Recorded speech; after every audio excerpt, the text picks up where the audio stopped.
اسی طرح ایک اور بزرگ ہیں کرم صوفی متی الرحمان صاحب بنگالی، حضرت مسلم موعود کے نام اپنے ایک مکتوب میں لکھتے ہیں، یہ خط اعلان جو مسلم موعود کا ہوا تھا اس کے بعد انہوں نے لکھا تھا کہ میں اپنا ایک خواب بیان کر دینا مناسب سمجھتا ہوں۔ یہ رویا میں نے 30 یا 24 سال پہلے دیکھا تھا، ایک دفعہ پہلے بھی حضور پر نور کی خدمت میں لکھ چکا ہوں۔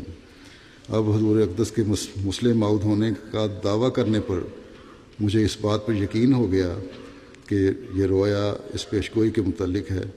میں نے خواب میں دیکھا کہ عید کا جلسہ ہے، حضرت مسیح موعود علیہ السلام ایک نہایت ہی بلند مقام پر کھڑے ہو کر سبز چوغا زیب تن کیے خطبہ فرما رہے ہیں۔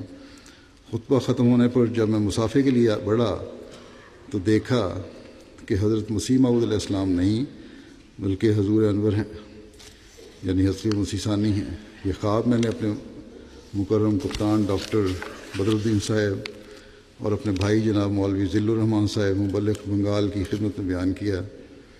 مولوی ذل الرحمان صاحب نے بتایا کہ تم کو حضرت امیر المومنین کے متعلق پیشگوئی کہ حسن و احسان میں تیرا نظیر ہوگا دکھائی گئی۔